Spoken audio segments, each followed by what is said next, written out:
지난 주일에 우리가 어떤 말씀을 나누었는지 잠깐 한번 생각해 보기를 바랍니다. 바쁘게 돌아가는 시대에 지난주 말씀은커녕 어제 저녁 때 했던 이야기도 무엇인지 제대로 기억이 안 나는데 지난 주일에 했던 말씀이 기억이 나겠느냐 이렇게 생각하실 분도 있을 것 같습니다만, 그래도 이 말씀이라는 것이 우리의 영혼과 관련된 말씀이기에 여러분들이 조금이라도 기억하실 수 있기를 바랍니다. 우리는 지난주에 우리가 하나님의 자녀라는 것을 말씀을 통해서 나누었습니다. 그래서 우리가 하나님의 자녀이기 때문에 당연히 하나님을 닮을 수밖에 없다고 말입니다. 자녀이면 부모를 닮듯 하나님의 자녀이면 하나님을 닮는 것은 당연한 것이죠. 그렇기 때문에 만약 나에게 하나님을 닮은 모습이 없다면 내가 정말로 하나님의 자녀가 맞는지, 아니면 이거 무언가 좀 잘못되어 가고 있는 것은 아닌지 스스로 좀 돌아볼 필요가 있습니다. 왜냐하면 놀랍게도 하나님은 하나님의 자녀들을 위하여 천국을 예비해 놓으셨기 때문입니다. 곧 이 땅에서 내가 하나님의 자녀로 살아서, 곧 하나님을 닮은 모습으로 살아서 이 땅에서 마무리를 해야 하나님께서 예비해 놓으신 하나님의 집에 들어간다는 겁니다. 그저 한번 예수 믿는다고 입술로만 고백했다고 천국 가는 거 아니고, 그저 그냥 까먹지 않을 만큼만 교회 와서 예배 시간에 앉아 있는다고 해서 천국 가는 거 아니고, 하나님을 닮은 모습, 곧 하나님 아버지를 닮은 하나님의 자녀로 살아야 우리가 천국에 들어간다는 것입니다. 그래서 지난주에 나누었던 그렇게 하나님의 자녀인 모습은 무엇이었냐 하면 바로 거룩이었습니다. 레위기 19장 1절에서 주님 이렇게 말씀하십니다. 너희는 거룩하라. 이는 나 여호와 너희 하나님이 거룩함이니라. 하나님이 거룩하시니 하나님 아버지의 자녀된 우리도 하나님 아버지를 닮아서 거룩해야 한다는 것입니다. 그러면 이 거룩, 말하기도 부담스러운 이 거룩이란 단어를 우리의 삶에서 어떻게 실천할 것인가? 지난주에 나누어 드렸던 방법은 우리가 죄에 대해서 예민하게, 민감하게 반응하자였습니다. 내가 죄를 짓는 줄 알아야 회개하기 때문입니다. 하지만 만약에 내가 죄를 짓고 있는 줄도 모르고 지금 내 삶에 무엇이 잘못이고 무엇이 문제인지도 모른다면 거룩해질 방법이 없습니다. 내가 무엇을 잘못했는지를 알아야 회개할 것 아닙니까? 그러니까 내가 어떻게 되고 있는지, 내 죄에 대해서 민감한 반응을 가져야 우리가 하나님의 자녀가 될 수 있습니다. 그래서 저와 여러분들에게 묻고 싶습니다.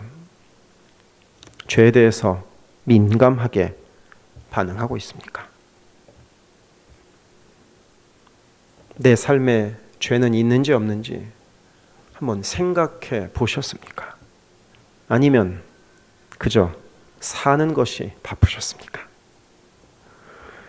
여기서 또 하나의 중요한 문제를 우리는 확인할 수 있습니다. 바로 사탄이 우리를 미혹하게 하는 방법인데, 사탄은 우리를 바쁘게 만듭니다. 뭐 하는지도 모르는 채 바쁘게 살아가도록 만듭니다. 백수가 과로사 한다는 농담도 있죠. 모두가 바쁩니다. 물론 바쁜 것은 당연히 죄가 아닙니다. 바쁜 게 죄가 아니라 바쁜 바람에 하나님을 잊고 사는 게 죄인 겁니다. 곧 내 생각에 사로잡혀서, 내 할 일에 사로잡혀서 하나님 생각은 조금도 하지 못하고 사는 것이 죄이고, 사탄이 우리를 그렇게 하도록 속이고 있다는 것입니다.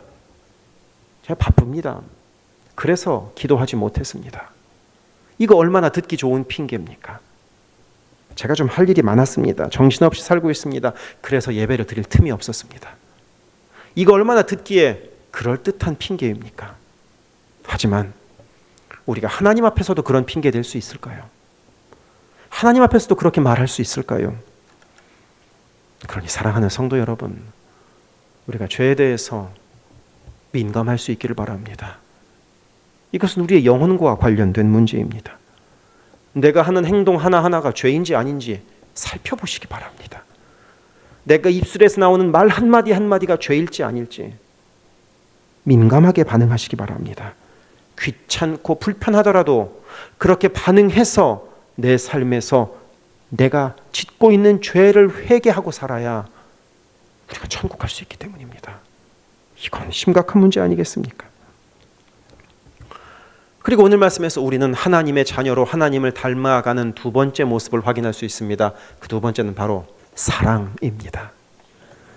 하나님이 사랑이시니까 하나님을 닮은 우리들도, 하나님을 닮아가야 하는 우리들도 사랑해야 하는 것입니다. 그래야 천국에 이르를 수 있기 때문입니다.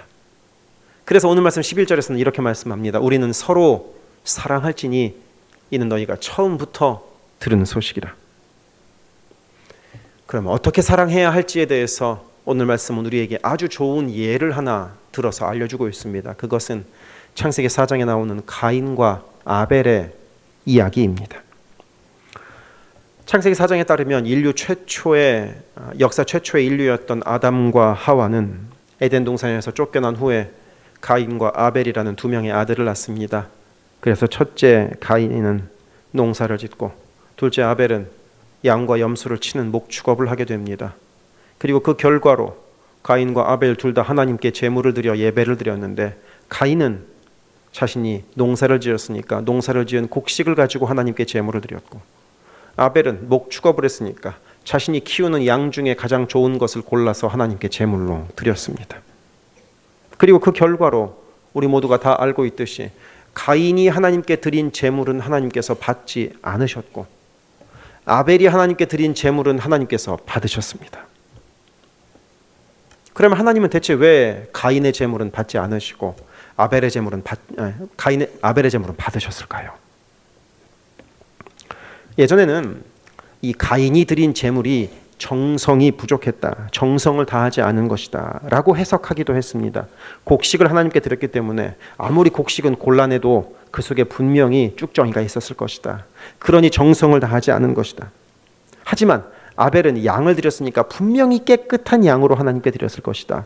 그래서 하나님께서 가인의 것은 구별되지 않은 것이라 받지 않으신 것이고 아벨의 것은 정성을 다한 것이기 때문에 받으신 것이다. 이렇게 해석하곤 했습니다.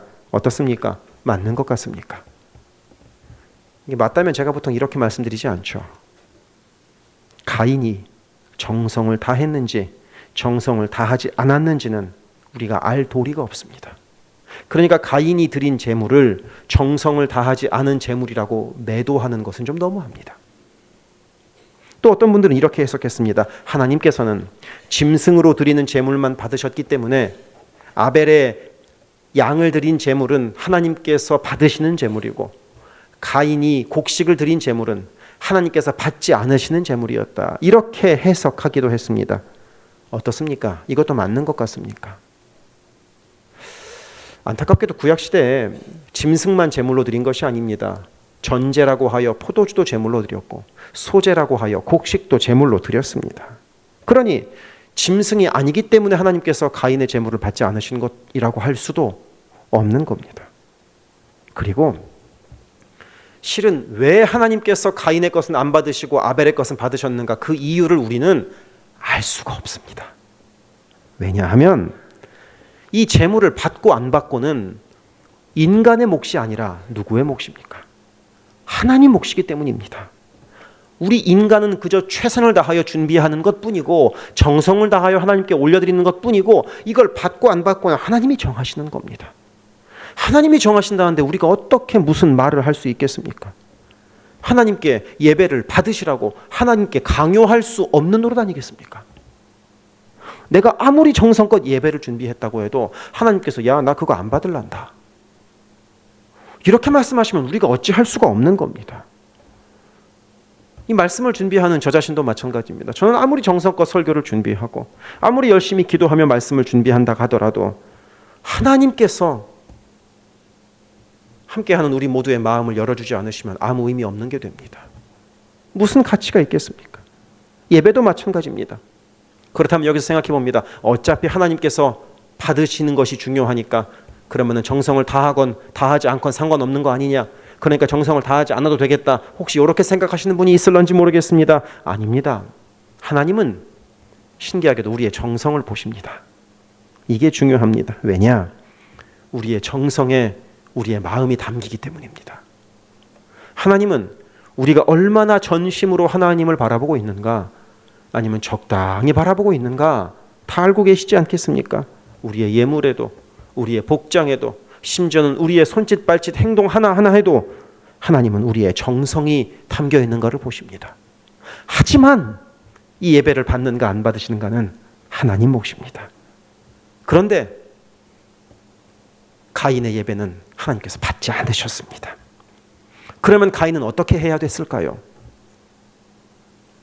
다음에 더 정성껏 예배드리면 됩니다. 다음에 더 정성껏 제물을 준비하면 됩니다. 왜? 받고 안 받고는 내 몫이 아니기 때문입니다. 그런데 가인은 이 부분에 대해서 다른 반응을 보였습니다. 창세기 4장 5절은 이렇게 기록되어 있습니다. 가인과 그의 제물은 받지 아니하신지라 가인이 몹시 분하여 안색이 변하니. 예배를 드리면서도 안색이 변할 정도로 분노할 수 있다는 사실이 참 재미있지만, 가인은 하나님이 내 제물을 받지 않으신 데 대해서 안색이 변할 정도로 분노했습니다. 가인은 내가 드렸으면 하나님은 당연히 받으셔야 한다고 생각했던 겁니다. 내가 드렸으면 받으셔야지 왜 안 받으시는가 하고 분노했던 겁니다. 내가 실컷 준비했는데도 하나님께서 안 받으신다니 마음이 분한 겁니다. 그래서 가인이 드렸던 예배는 하나님이 주인 되시는 예배가 아니라 자기가 주인이었던 예배였습니다. 내 만족이 중요했던 겁니다. 하나님을 만족시키는 예배가 아니라 내가 만족하는 예배가 가인의 예배였던 겁니다. 그러니 하나님이 받지 않으신 것이고, 그러니 가인은 그런 상황 속에서 분노했던 겁니다. 게다가 옆에를 보았더니 동생 아벨의 제사는 하나님께서 받으시는 겁니다. 비교까지 되니까 가인이 얼마나 분노했겠습니까? 하나님께 감사하고 하나님께 영광을 올려드려야 하는 예배가 이 가인에게는 비교하고 질투하고 분노하는 자리였던 겁니다. 그러니 가인에게 예배는 하나님께 만족시켜드리는 예배가 아니라 내 만족을 위한, 내 이익을 위한 그런 예배였던 겁니다. 그리고 가인이 얼마나 분노했던지 아벨을 죽입니다. 창세기 4장에서 우리는 그 사건을 알고 있지요.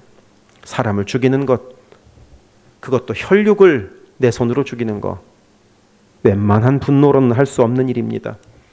그만큼 가인은 참지 못했고, 그리고 그만큼 가인은 자기 자신만을 사랑하고 있었던 것입니다. 그래서 오늘 말씀 12절은 이렇게 기록되어 있습니다. 가인같이 하지 말라. 그는 악한 자에게 속하여 그 아우를 죽였으니 어떤 이유로 죽였느냐? 자기의 행위는 악하고 그의 아우의 행위는 의로움이라. 이 말씀에서 가인의 행위가 악하다라는 말은 가인이 잘못된 제물을 드렸다는 것이 아닙니다. 아벨이 의롭다는 것은 아벨이 드렸던 제물이 의로웠다는 것이 아닙니다. 가인이 가졌던 생각, 곧 나의 만족을 위하여 예배한다는 생각이 악한 생각이었던 것이고, 아벨이 가지고 있던 생각, 곧 하나님께 가장 소중한 것을 드린다는 생각이 의로운 생각이었던 겁니다. 그리고 바로 그것을 가지고 동생 아벨과 비교하며 미워한 가인의 생각이 악한 생각이었다는 겁니다. 그래서 15절은 이렇게 말합니다. 그 형제를 미워하는 자마다 살인하는 자니 살인하는 자마다 영생이 그 속에 거하지 아니하는 것을 너희가 아는 바라. 동생을 죽인 가인뿐만 아니라 형제를 미워하는 자도 가인과 마찬가지다 하고 말씀하십니다. 내가 미워하면, 내가 누군가를 증오하고 있다면 나도 가인과 다를 바 없다는 겁니다. 그래서 그 대신 우리가 어찌해야 하는가를 이어지는 16절에서 우리에게 알려줍니다. 그가 우리를 위하여 목숨을 버리셨으니 우리가 이로써 사랑을 알고 우리도 형제들을 위하여 목숨을 버리는 것이 마땅하니라. 가인처럼 형제를 미워하여 죽이는 데까지 이르를 것이 아니라 도리어 사랑하여 죽임을 당하는 정도에 이르러야 한다는 것입니다. 예수님처럼 말입니다. 이 가인과 아벨의 이야기를 들으면서 우리는 보통 우리 자신을 가인에게 투사하지는 않습니다. 아무리 우리가 질투가 심한들 가인처럼 형제를 죽이거나 하지는 않지 않습니까? 하지만 혹 우리가 죽이지는 않더라도 질투가 심하는 경우는 종종 있는 것 같습니다. 비교하는 경우도 종종 있는 것 같고, 나만을 위해 욕심부리고 있는 경우도 종종 있습니다. 그래서 17절은 이렇게 기록하고 있습니다. 누가 이 세상의 재물을 가지고 형제의 궁핍함을 보고도 도와줄 마음을 닫으면 하나님의 사랑이 어찌 그 속에 거하겠느냐. 아마 내 자식의 궁핍함을 보고 도와주지 않을 부모는 없을 겁니다. 부모라면 자식의 내가 가지고 있는 것 하나까지라도 다 팔아서 자식의 궁핍함을 도와주겠죠. 그리고 거꾸로 아마 부모의 궁핍함을 보고도 도와주지 않는 자식이 있다면 그 자식 아마 욕 많이 먹을 겁니다. 그리고 내 친형제가 궁핍하면 때로는 물질적인 도움을 줄 수 없는 상황이 되더라도 어떤 방법으로든 도와주려고 할 것입니다. 그것이 피부치 혈육이기 때문입니다. 그것이 혈육의 사랑이기 때문입니다. 하지만 이 오늘 말씀 27절에서 나오는 이 형제는 그런 피부치 형제를 말하는 것이 아니라 하나님의 자녀된 형제, 자매를 말합니다. 우리는 하나님의 자녀이니 한 형제요, 자매인 것이죠. 그러니 내가 내 피부치를 실제로 사랑하고 도와주는 것처럼 내가 믿음의 형제 자매들을 도와주고 있는가 하고 오늘 말씀은 돌아보라는 것입니다. 그것이 맞다고 말입니다. 그래서 어떻게 하는 것이 맞는가 이어지는 18절까지 우리 한번 보도록 합시다. 이 18절 말씀 함께 읽을까요? 시작. 행함과 진실함으로 하자. 저는 이런 말씀을 읽을 때마다 이제 속으로 배시하고 웃습니다. 왜냐하면 이 요한일서가 기록된 지금으로부터 약 한 2000년 전의 때에도 교회 안에서 말과 혀로만 사랑하는 사람이 있었구나 하는 생각이 들기 때문입니다. 생각해 봅시다. 말과 혀로만 사랑하는 거 얼마나 쉽습니까? 사랑한다고 말로만 하는 것은 얼마나 쉽습니까? 물론 사람에 따라서는 그 어떤 사랑보다 말과 혀로 사랑하는 것이 어려운 분들도 분명히 있을 겁니다. 제가 어렸을 때 저희 가족들이 모여가지고 아버지한테 부탁을 했습니다. 아버지, 어머니한테 사랑한다고 한마디만 해보십시오 라고 했더니 영 빼시는 겁니다. 이제 그러시다가 자꾸 밀어붙이니까 사랑해! 이렇게 한마디 하고 상당히 쑥스러워 하시던 그런 모습이 기억이 납니다. 사랑을 말로 표현하는 거 어려운 분들 분명히 있을 겁니다. 차라리 행동으로 보여주는 것이 속 편하다. 이런 분들도 분명히 있을 겁니다. 하지만 이 18절의 말씀의 뜻은 그렇게 행동보다 말로 사랑하는 것이 더 좋다, 더 중요하다 이것을 말하는 것이 아니라 말로만 사랑하는 것을 말합니다. 어떠한 사랑의 행위도 없이 어떠한 사랑의 실천도 없이 그저 말로만 사랑해선 안 된다는 것이 18절 말씀의 의미입니다.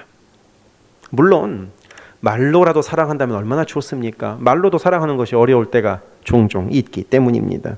하지만 우리는 바라기는 말로만 사랑하지 말고 행동으로도 사랑할 수 있기를 바랍니다.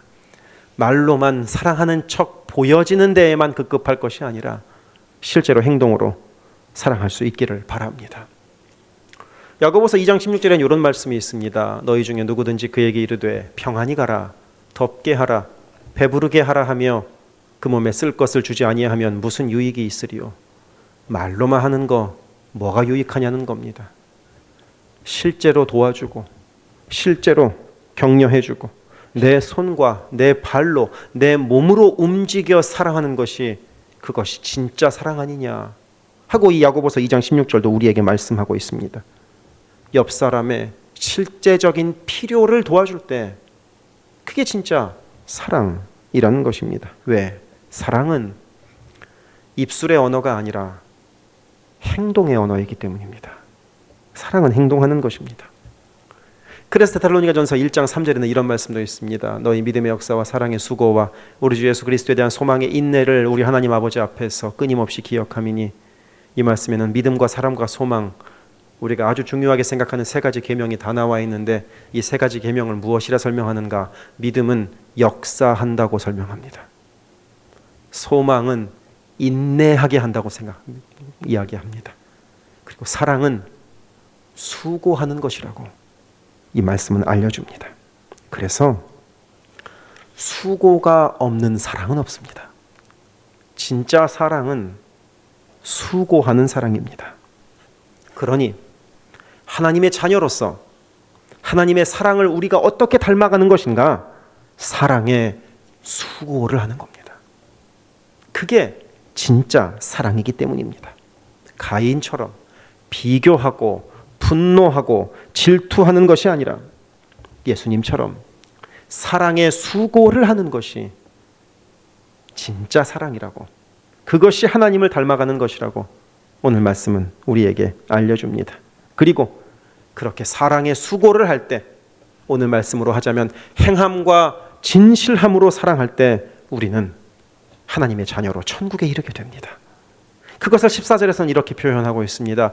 우리는 형제를 사랑함으로 사망에서 옮겨 생명으로 들어간 줄을 알거니와 사랑하지 아니하는 자는 사망에 머물러 있느니라.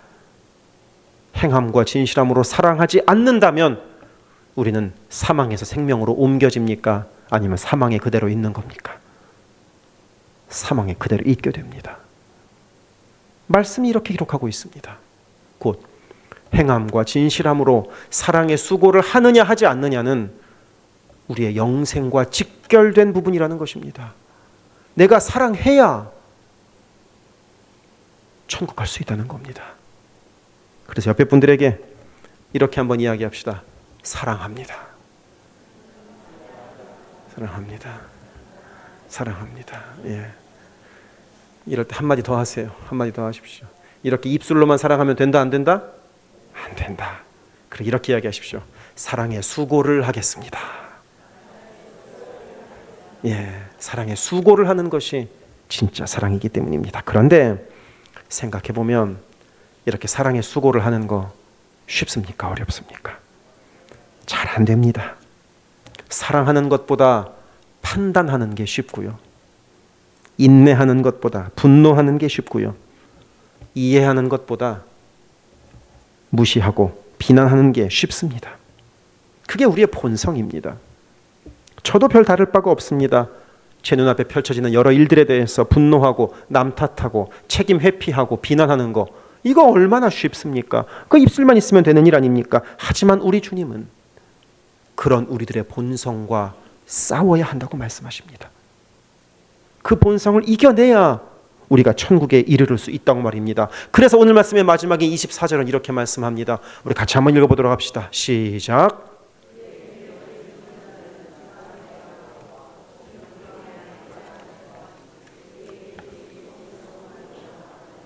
그가 우리 안에 거하시는 줄을 우리가 아느니라. 아멘. 그의 계명, 곧 사랑하라는 계명을 지키는 자가 곧 주님 안에 거하는 자, 그리고 그런 자가 안에 주님께서 거하신다는 것입니다. 곧 하나님은 우리가 행함과 진실함으로 사랑하기를 기다리고 계십니다. 그 모습을 보시고 우리에게 오신다는 것입니다. 그러니 사랑하는 성도 여러분, 우리가 행함과 진실함으로 서로 사랑할 수 있기를 바랍니다. 그리고 그 사랑 위에 주님의 넘치는 은혜가 함께하는 복된 우리 공동체가 되기를 바랍니다. 기도하겠습니다.